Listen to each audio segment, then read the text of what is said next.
Alright, welcome back everybody. This is Ferone the Gnome. You may have noticed that I'm in a car. I'm not playing Lord of the Rings online at the moment, or in a slot machine, casino playing slot machines or anything like that. No. I'm in a car. Why am I in a car, you may ask? Also, why is this highway bumpier than hell? Both good questions. I don't have the answer for why the road is bumpy as hell, but the reason for why I'm in a car is because, first off, I just got back from the Philippines. Incredible vacation. It was a ton of fun. And I proposed to my girlfriend, and she said yes. It was a very good vacation. But after all that, I come back to America, fly into America, except one little problem. We're halfway across the Pacific Ocean, or somewhere therein, and the captain of the plane says, "We've got a medical emergency on board. Are there any doctors, nurses, or anybody with throat and nose specialization that could help us out?" I am none of those, but long story short, somebody was having a very bad day. I don't know what happened to them. This route avoids road closures on I-84 East. Oh, no. You're on the best route. You should reach your destination by 7:42 p.m. Thank you, Miss Computer Person. At any rate, somebody was having a very, very bad day. I do not know what was going wrong with them. I just know they had a medical condition. It was an emergency. So we got diverted to Tokyo. It's coming from Manila to Seattle. Manila, Philippines to Seattle, Washington, USA. So we got diverted to Tokyo Airport. I don't know if we were past it and came back to it or what. I have no idea. All I know is that we got diverted to Tokyo. So we got there and they got the person offloaded to an ambulance and off to the hospital. And I hope that everything goes well for them. So then we had to sit in the plane for 2 to 3 hours. I don't know exactly. It was between 2 and 3 hours, literally. Had to sit in the plane and wait for U.S. Customs and Immigration Office, whatever, that's what they were saying, to open so that basically they could get the okay for the plane to now continue from Tokyo to Seattle, because now it's not the original one that they're okayed for from Manila to Seattle. Now it's a new flight, even though it's the same plane, same crew and all that, but from Tokyo to Seattle. So that took 2 to 3 hours waiting for the office to open. Literally, that's all we were waiting for. Refueled, everything, and poof, we're on our way. Really long flight. So I basically spent 24 hours plus in a plane. It was agonizing. Even though I was business class and I could lay down and all that, that long on it being in a plane is horrible. So, long story short, I know it's already long and not short. I get to Seattle. Well, obviously, my flight that I was supposed to transfer to, which was, I don't really care to discuss the names of the companies, but Company 1 was bringing me from the Philippines to Seattle, and Company 2 would be taking me from Seattle to Dallas, where I live. And so Company 1 had contacted Company 2 and got my flight with them rebooked because I was obviously going to miss it. There'll be many hours out from the time I should have been there, so they got that rebooked. Great, fun, everything's awesome, right? So, not so much. We get to Seattle, and first things first, Seattle Airport is a not fun place to go. It's a mega airport, tons of people, very confusing, not nearly as nice as the people in the Philippines. I will tell you, I went to 3 different airports while I was in the Philippines, and that's, Philippines is considered a third world country, right? Well, all 3 airports were perfectly fine. Two of them were very modern. One of them was very old. Seemed like, like you stepped back into the 60s or something. But the one thing about all three of those airports in, air quotes, third world country, everybody there was super nice, super helpful. Never felt like I didn't know what I was doing because they were constantly helping. I get back to America, I'm in Seattle, and right off the bat I get that wonderful American employee hello, the old fuck off, I don't want to help you. That's the attitude I had given to me the whole time that I was there at the Seattle airport. It was horrible. At one point I told somebody else, I said, this is what makes me, at times, right here, this makes me feel ashamed being American, just to see how shitty the employees are compared to the employees in the Philippines. Just night and day difference. Absolute night and day difference. But beyond that, I'm not gonna rant about that. That's for another video some other time. No. So I've got all my luggage. I've gone through the immigration stuff, customs. I've taken care of all of that. And I get over, and there's this spot where you're supposed to check your bags, right? Because you're transferring to another flight. The special check your bag place is not the normal check your bag area. And all of a sudden it's Delta. And I'm like, well, that's not who I'm flying with. So I asked the guys that are there doing the check-in, is this also for my other one, company number 2 that I'm not going to mention. And they just ignored me. Thank you, American employees. Y'all are so helpful. They ignore me. I ask again. They ignore me again. I ask again. They're just joking and talking to themselves, ignore me. So I got louder. I was a little pissed at that point. Finally got their attention. And they're like, no, we don't take those bags here. Probably, now, hindsight 2020, most definitely lied to me because he was just being an asshole at that point. He's like, you got to take your bags with you up to the gate and they'll check it there. I'm like, okay. So I went on and I went through security. I've gone through security so many times in the past 24 hours, I can't even freaking tell you how much I've done security. I am the most secure person in the world, as many things as security I've gone through in various airports now. So I go through security and have to take a tram to get to the other side of the airport, take another tram to transfer to the right area of that part, terminal, whatever, walk 1,000,000 miles, finally get to the gate where I'm supposed to go for a Company 2's airplane that I'm supposed to have a flight for. And at the gate, there's nobody there. No employees. No employees. So I sit there for 2 hours waiting on my flight. About 30 minutes before my flight is supposed to take off, hey, an employee showed up finally. So now I have the opportunity to actually go talk to him. And I go up there and I have my email that's got my stuff on it and everything. And, from my boarding pass stuff in the email, whatever, that I got sent to me from Company 1. And showed him to that, said, I told him everything that happened, we had a diversion to Tokyo and blah, blah, blah, blah, blah, and that my flight had gotten rebooked by that company with your company, and, I'm supposed to be on this flight here. They look at it. She's like, okay. She types it into the computer. What's your name? I tell them, okay. What's your first name? Huh, you're not in here. I'm like, well, it's right here on the email. It looks very official. Am I at the right spot? Yeah, you're at the right spot. Let me call somebody. She calls. Huh, that's weird.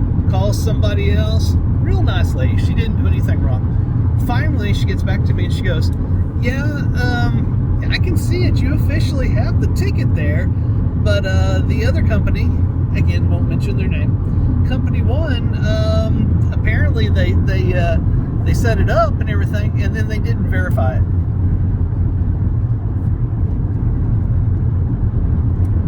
So they rebooked my flight because of them I missed my flight, so they rebooked my flight with Company number 2, but didn't bother to verify it after they booked it. To, I guess, say, yes, good, go. So I had a ticket that was worthless. And that Company 2 was like, well, that's an open seat, we'll sell it. So they sold it to somebody else and the flight was completely booked. So now I've sat there for 2 hours, finally getting deployed to come up there and find out I don't have a ticket. I'm not going to be going on that flight. Woo! Fun times! I'm having a great day, let me tell you.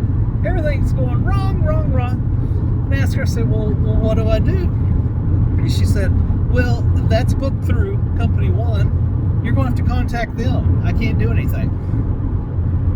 Okay. So I go over and find a seat. Pulled up the chat thing for Company 1. That didn't go very well. Whoever I was chatting with, I don't know what was going on there. That didn't go well. So then I figured out that they did have a 1-800 number I could call, so I called that number and talked to the person there, told them what was going on. I was a little upset. Not pissed at that point, but a little upset. And trying to get that all taken care of. And they hung up on me. May have been accidental, I don't know. I called back, got another person, told them I was hung up on. Oh, we're sorry, we'll help you with that, blah, blah, blah, blah, blah. Same BS. Not able to get it done. And I got a little angry at that point, because I spent a good $5,000 for that round trip for business class. That's basically a first class for Company A or Company 1 there. And I was a little pissed at that point. The incompetence of all that. It's like, you spend all that money, and that's supposed to be the upper echelon, so they're supposed to really help you out, make sure everything's good. And they weren't helping me out. They were just screwing everything up. So I was a little mad at that point. So I told them, said, okay, I'd say, this is ridiculous. I'm done. I just want a refund for the whole thing. I'll go take care of it myself. No, we can't give you a refund. Yeah, I think you can. You can give me a refund. No, you'll have to do that through the booking company that you booked that through. They'll have to give you a refund. I'm like, no, they're not going to do that. The booking company, aka Travelocity, I'll say their name. I can't stand them. They're not going to give me my money back because they would have to get Company A, Airline Company A, to give them their money back before they would be able to give me my money back. So there's no way it's going to work. And I told her as much. I said, no, this is ridiculous. Just give me a manager. And she argued with me. She didn't want to give me a manager. And I was like, no, just give me a manager. I just want to talk to a manager. Okay, fine. And she was really being snotty at that point. And she put me on hold. And I sat there on hold forever. Ever. And I was like, okay, they're literally never going to answer. Let me just call back. I'll get a hold of them, see if we can work this out, see if I can get another plane, and all that. So I hung up, called back. He goes in. I get somebody. I don't think it was the same person. And I should note, I was hitting the buttons to go to their, business class thing. So I was going to the upper echelon of service, support number, because I was going through that business class stuff. So I know it's going to the same group, even if it wasn't the same person. And they got my number, for the booking, pulled it up, click, they hung up on me. So I called back, got to the same department. They asked me what my name was. As soon as I gave my name, click, interesting.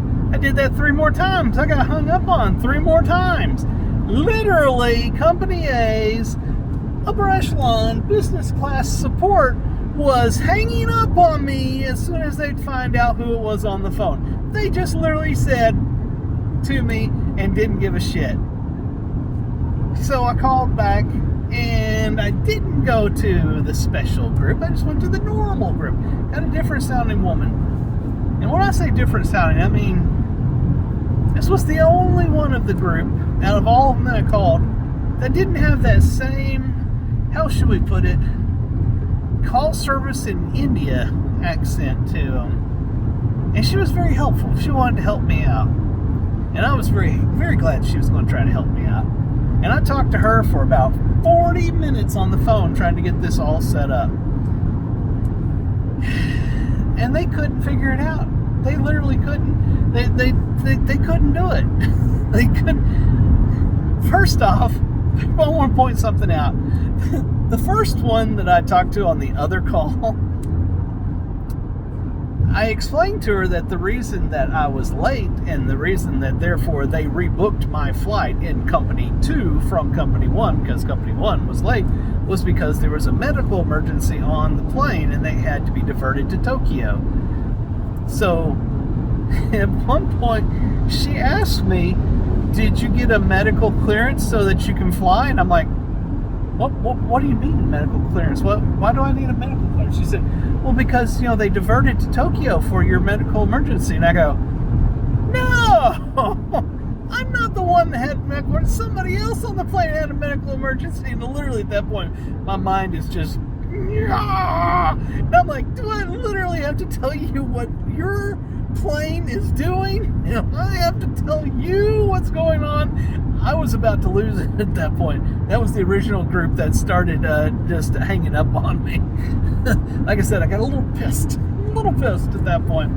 But the second woman, when I was talking with her about everything, she was trying to get it settled and all. And bless her heart, I just don't know what she was thinking. Okay, I've gone through 2 levels of security at the airport, right? Customs and security check-in. Both of those. I have walked miles to get to the gate. I am in the gate area. To get to the check-in area where you can talk to the person that's, doing the check-in and not check-in, the tickets and all that kind of stuff. That's way back on the other side of the airport, outside of all the security, way over there. She literally asked me if I could walk over to the check-in area and put the phone on speakerphone so she could talk with them and verify that the new one that she's going to get me for today, that they're doing it right. And I'm trying to explain to her that that's a major ordeal to do that. And I'm like, in 2 miles, use the right 2 lanes to take exit 110 for I-82 East, US 97 South toward Yakima. Okay, I'll do that. And she really wanted to do that. And I'm sort of thinking to myself, Company A, or Company 1, y'all are a major airline company. You're telling me that you don't know how to book a flight with Company 2 that's also a major airline company? And y'all booked one earlier today. Y'all just happened to F it up. But y'all really want me to walk all the way out of security? Past baggage claim, basically coming in the airport brand new. You want me to put you on speakerphone so you can verify that you're doing it right?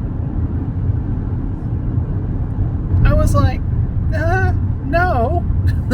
First off, it's going to take me an hour to get back through security and everything. I'm like, no, I can't do that. So she got a little mad at that. She got miffed. And she said, well, if we can't do that, I'll get you one set up for tomorrow. So I literally would be in the airport. In half a mile, use the right 2 lanes to take exit 110 for I-82 East, okay. US 97 South toward Yakima. I will get to the reason why I'm in the car. I will explain that. I swear to y'all, I will. I'm like, no. And she's like, well, if I can't do that to verify it, then I'll do the one for tomorrow. Use the right 2 lanes to take exit 110. Sorry, we gotta wait for this to finish. All right, she's gonna say it again. But and I asked her, I said, well, I don't understand. Continue for 82 miles. Sorry, guys. All right. So I told her, I said, I don't understand. How come you're certain that you can do it right if I take the one that's tomorrow, but not certain if you can do it right for the one that's today? No offense, but it kind of feels like it's like, well, that's 24 hours from now. We'll just take care of it when it doesn't work then. Because if you can do it right for the one that's tomorrow, you should be able to do it right for the one that's today. Anybody else not see that? She got miffed at me. She said, sir, I've been on this call for 39 minutes with you. I'm trying to help you out. I said, well, you don't have to get haughty about it. I said, it just doesn't make sense how you can guarantee it's going to be right tomorrow, but not right today unless I go all the way back out to the ticket area and let you talk to them on the speakerphone. Oh, my God. So she went off on me for a little while. And I was like, fine. What can you get for me tomorrow? And she came up with, get this, folks, it's like noon at that time right there in Seattle. She's like, I can get you on a flight tomorrow at 6 p.m. So you're telling me I got to stay in the airport for 18 hours? No, hold on, sorry, I'm sorry, no, 24 plus 6, 30 hours? I'm supposed to just hang out in the airport for 30 hours for my flight? Because they were not offering me any kind of hotel. That's all up to me. They effed this up, but it was all on me to take care of that. And I'm like, you're really telling me you want me to just sit in the airport for 30 hours to wait for this flight? Well, it's the best I can do for you. Even though I'd been on booking.com and seen there was flights that were today that were like one-stop flights, but she would only do the direct. I don't know what was going on there. Finally, I was so stressed, guys. You got to understand. Up to that point, I had already been on a plane for 24 effing hours. I was freaking tired. I'm freaking done. I've been through all kinds of security. I've been through customs. I've been through a lot of crap. I'm tired and I just want to go home. So I just told her, said, you know what? I'm done. I said, y'all are incompetent to the nth degree and I'm done with it. That's it. Nada. Over. Yeah, I'm going to go rent a car and I will drive to Dallas rather than getting a flight that y'all are involved in any way whatsoever. And she goes, well, I'm very sorry we couldn't help you. I said, no, you're not. You're not sorry. You say you're sorry, but you're not sorry. Yes, sir, we're sorry. I said, no, you're not. And then like an angry American that I am, I hung up on her. and I went and found the rental company and I spent a bunch of money to get a rental car for 2 days so that I could drive, I think 2,100 miles. If I do the speed limit, it's like 30 hours basically. It said 1 day and 6 hours. So there you go. 1 day and 6 hours. So 30 hours drive if I drive it straight. That's not going to happen. But that 22 minutes later, that is why I'm in a car right now. And I'm in Washington because I'm driving from Seattle, Washington to Dallas, Texas. Wish me luck, everybody. It's been a hell of a bad last 2 days. A hell of bad last 2 days. Everything that could possibly go wrong has gone wrong in these past 2 days. So pray for me, everybody. I'll see you on the next episode. I'll see you then. Be sure to head over to Ferrone.com so you can find links to all my channels. Do the likes and the subscribes and all that good fun stuff. I'll talk to y'all later. It's Ferrone and I'm signing off. Bye-bye.